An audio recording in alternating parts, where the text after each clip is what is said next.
Heart disease पूरी दुनिया में तेज़ी के साथ बढ़ती जा रही है। हमारे देश में, भारत में, हार्ट डिजीज़ बाकी देशों की तुलना में, वेस्टर्न कंट्रीज़ की तुलना में कुछ ज़्यादा तेज़ी से बढ़ रही है। उसका कारण है, एक तो हमारी आनुवंशिकता, मतलब हमारी breed, jeans.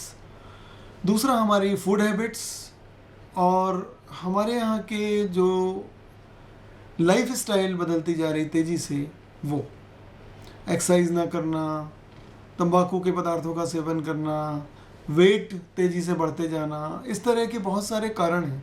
Blood pressure, diabetes का नियंत्रण पूरी तरह से ना होना, ऐसे बहुत सारे कारण हैं जिससे हार्ट डिजीज़ बढ़ती जाती है। हार्ट डिजीज़ का बढ़ना अगर हमें रोकना है, क्योंकि ये जानलेवा बीमारी है, अगर हमें इसका बढ़ना रोकना है तो उसके लिए सबसे ज़रूरी है कि हार्ट की जो रिस्क फैक्टर हैं हार्ट के, उनको कंट्रोल करना पड़ेगा। तो ये क्या है, हार्ट के रिस्क फैक्टर किस किस तरह से होते हैं? नंबर 1, हार्ट की जो बीमारी होती है उसमें सबसे बड़ा रोल होता है कोलेस्ट्रॉल का। अगर हम फैटी भोजन खाते हैं, डाइट का ध्यान नहीं रखते हैं, एक्सरसाइज नहीं करते हैं, वेट बढ़ने देते हैं, तो हमें ये बीमारी बढ़ती जाएगी और दिनों दिन कोलेस्ट्रॉल की जो मात्रा होती है वो खून की नसों में जमा होने लगती है। तो ये सबसे पहले हमें समझना होगा ये रिस्क फैक्टर क्या है। तो रिस्क फैक्टर जिनके ज़रिए हार्ट की बीमारी फैलती है समाज में, ये हैं सबसे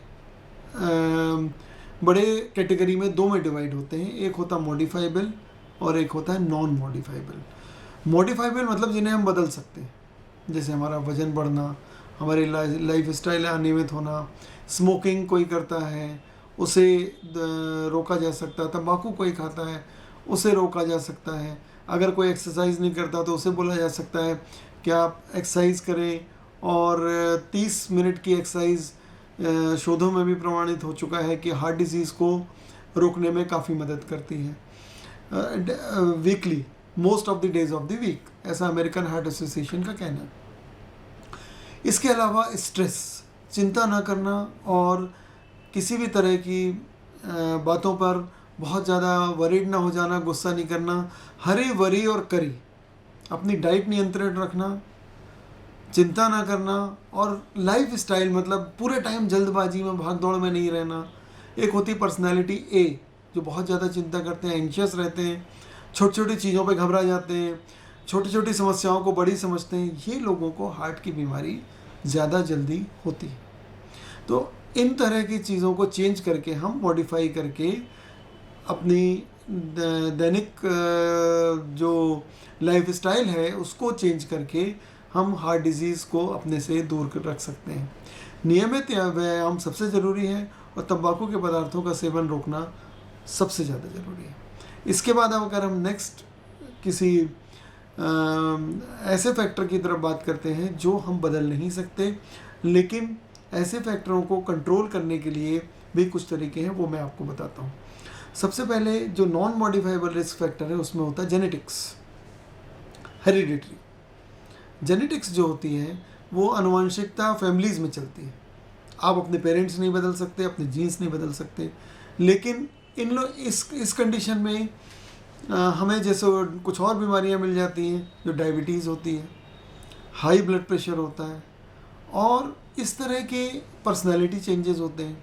तो इस तरह की जो चीज़ें होती हैं उनको अगर हम रोकना चाहें तो इसके लिए सबसे बेटर चीज़ ये है कि समय समय पर अपना एनुअल मेडिकल चेकअप कराते जाएं, जिससे हमें पता चल जाएगा कि आपकी हार्ट की जो प्रॉब्लम है वो कब शुरू हो रही है। अर्ली स्टेज में, अर्ली डिटेक्शन में उसको काफ़ी हद तक रोका जा सकता है।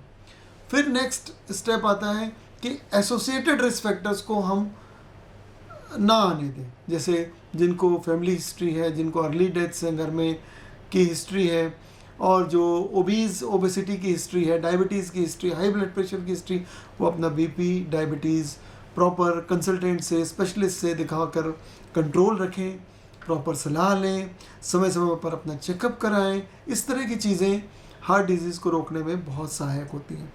खाना पीना सही रखें, खाने पीने में हरी सब्जियां ज़्यादा लें, फैट वाली चीज़ें, तली चीज़ें कम से कम लें, और जो चीज़ें हार्ट के लिए अच्छी हैं वो है ताज़ा सब्जियां, सीजनल वेजिटेबल्स, फ्रूट्स, ये चीज़ें डायबिटीज़ वाले छोड़कर ये इन चीज़ों को रेगुलर ले सकते हैं। इसके बाद अगर किसी को इतनी सारी प्रिकॉशंस लेने के बाद भी कोई परेशानी हो जाती है, हार्ट की बीमारी हो जाती है, तो हार्ट अटैक या उससे कम की स्टेज जिसे एंजाइना कहते हैं, या इस तरह का हार्ट की नलियों में ब्लॉकेज बनने से होती है। हार्ट की जो वेसल्स होती हैं उनमें लगातार खून की सप्लाई हार्ट की मसल्स को जाती रहती है। हार्ट की मांसपेशियों को नियमित खून की सप्लाई चाहिए। अगर उसमें किसी भी तरह का अवरोध होता है, जो कि कोलेस्ट्रॉल के या चर्बी के जमने से वो नस सक्रिय हो जाती है, जैसे ट्यूब कोई सक्रिय हो गई, तो वहाँ से खून का बहाव कम हो जाएगा।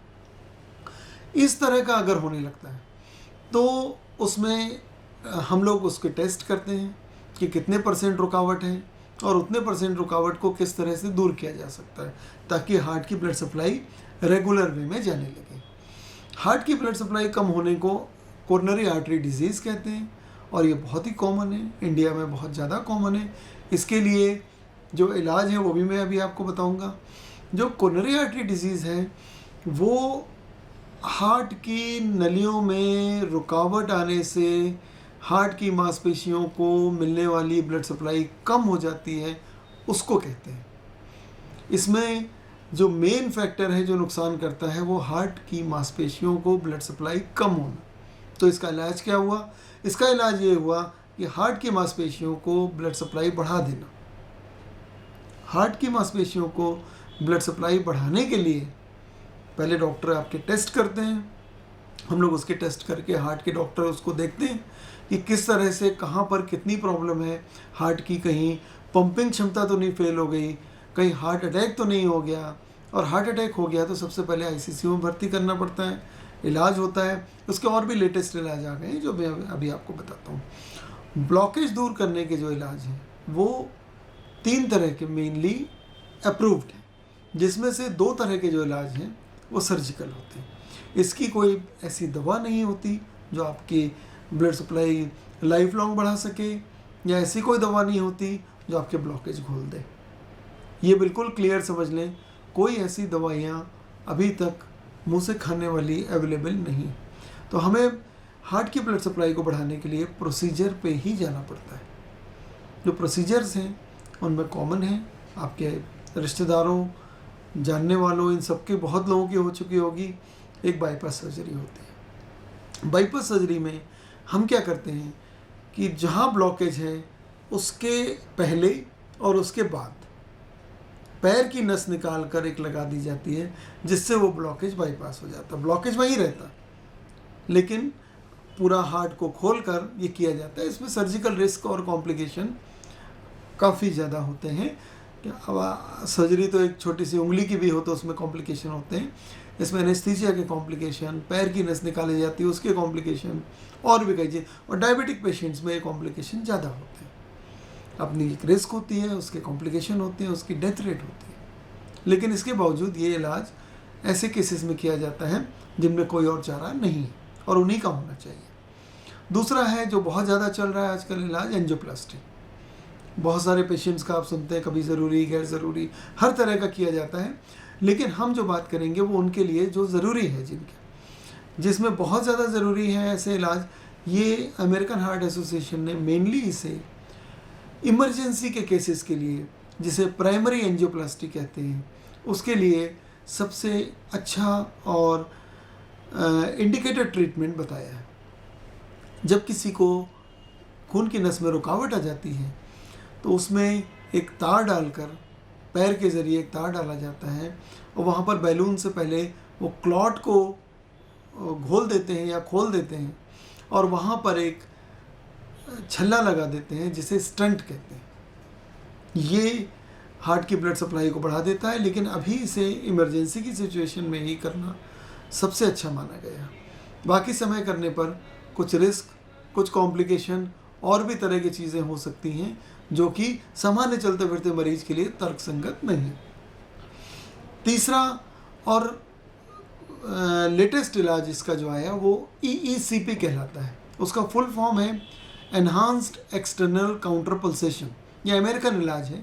बेसिकली ये अमेरिका में किया जाता है, अभी वहाँ बहुत ज़्यादा इसके सेंटर्स खुल गए हैं। ये non surgical non invasive treatment है। इसमें यूनिट होती है, एक मशीन होती है जो उस मशीन के ज़रिए इसमें हार्ट की ब्लड सप्लाई बढ़ा दी जाती है। उसमें किसी भी तरह की रिस्क नहीं होती इस ट्रीटमेंट में। ये ट्रीटमेंट FDA USA अप्रूव्ड है और अमेरिकन हार्ट एसोसिएशन ने भी इसे उन पेशेंट्स के लिए, ब्लॉकेज वाले पेशेंट या हार्ट की पंपिंग कम है जिनकी, उनके लिए इसको अप्रूव किया हुआ है।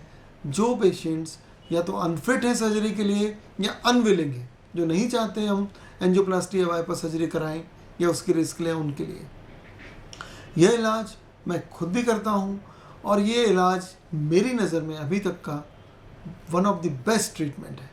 तो हार्ट के पेशेंट को कोई रिस्क नहीं और हार्ट की ब्लड सप्लाई बढ़ जाती है, कोई किसी तरह का डेथ रेट नहीं, कोई कॉम्प्लिकेशन नहीं और इसकी सक्सेस रेट भी 90% से ऊपर है। तो ये जो ट्रीटमेंट होते हैं इनमें रिस्क बेनिफिट रेशो देखकर, ज़रूरी गैर ज़रूरी सारी चीज़ें देखकर ये इलाज कराना चाहिए, प्रिकॉशन लेने चाहिए और सारी जो आपकी सावधानियां हैं वो उन्हें करना चाहिए, लेना चाहिए। बाईपास सर्जरी, एंजियोप्लास्टी और EECP मतलब एनहांस एक्सटर्नल काउंटर पल्सेशन, इसे नॉन सर्जिकल बाईपास या नेचुरल बाईपास भी कहते हैं। ये सारा जो ओवरऑल सिस्टम बना हुआ है ये हर पेशेंट में अलग अलग इंडिकेशन के साथ बना हुआ है। किस तरह के पेशेंट में, जैसे इमरजेंसी में EECP नहीं कर सकते, एंजियोप्लास्टी इंडिकेटेड है। सीवियर ब्लॉकेज तीनों वेसल में है, सिर्फ बाईपास सर्जरी इंडिकेटेड है।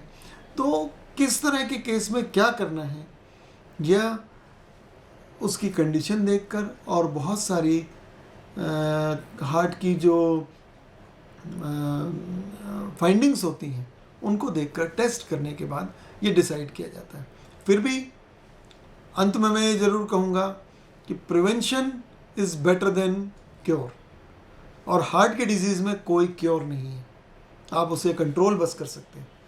तो आप सभी को मेरा ये कहना है, मेरी ये सलाह है, मेरे 25 साल की हार्ट की प्रैक्टिस में मैंने लाखों हार्ट के मरीज़ देखे हैं और उसमें मेरा ये कहना है कि आप अगर प्रिवेंशन का रास्ता अपनाते हैं, सावधानी अपनाते हैं, अपने आप को सारे रिस्क फैक्टर से दूर रखते हैं तो आपको हार्ट की बीमारी होने के चांसेस बहुत कम हो जाते हैं।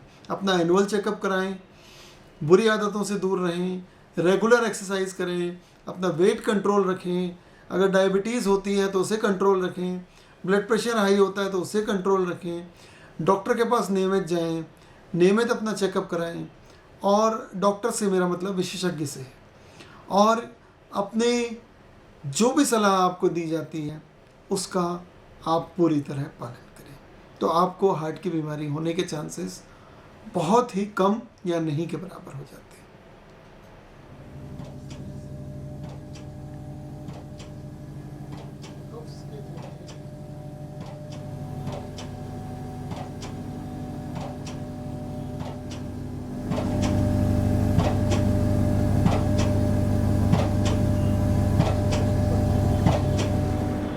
ये मशीन दो मेन पार्ट में बनी होती है। एक इसका मैकेनिकल पार्ट होता है जो कि पेशेंट बेड होता है, दूसरा इलेक्ट्रॉनिक एंड कंप्यूटराइज्ड इक्विपमेंट होता है जो इसको कंट्रोल करता है। इसमें पेशेंट के हार्ट से कनेक्ट कर दिया जाता है तो पेशेंट के हार्ट की रीडिंग ECG के रूप में इस मशीन में जाती है और ये मशीन उसको रीड करके दो हार्ट बीट के बीच में उस में मैसेज भेजती है। तो उस समय मशीन पंप करती है जब हार्ट डायलेट हो रहा होता है, तो ये हार्ट को असिस्ट करती है, हार्ट की तरफ बॉडी का ब्लड फ्लो जाता है और धीरे धीरे धीरे धीरे रेगुलर जो प्रेशर से ब्लड हार्ट की तरफ जाता है, ट्रिगर होता है रेगुलर, उससे धीरे धीरे हार्ट के अंदर न्यू वेसल्स जनरेट होने लगती हैं, जो ब्लॉकेज वाली वेसल्स हैं वो डायलेट हो जाती हैं, ज़्यादा ब्लड इसमें जाने लगता है। हार्ट को हेल्प मिलने से हार्ट की जो पंपिंग पावर है वो भी बढ़ जाती है और इस तरह से हार्ट वापस प्रॉपर काम करने लग जाता है। जैसे किसी को अगर हार्ट में पंपिंग कम होने की वजह से स्वेलिंग भी आ जाए तो वो भी इसमें निकल जाती है और हार्ट का फंक्शन बेटर हो जाता है। तो इस तरह से ये बाईपास सर्जरी और अल्टरनेटिव का बाईपास सर्जरी और एंजियोप्लास्टी का अल्टरनेटिव EECP के रूप में, एनहांस एक्सटर्नल काउंटर पल्सेशन के रूप में USA FDA और अमेरिकन हार्ट एसोसिएशन से अप्रूव्ड है और ये बहुत ही अच्छा इलाज है।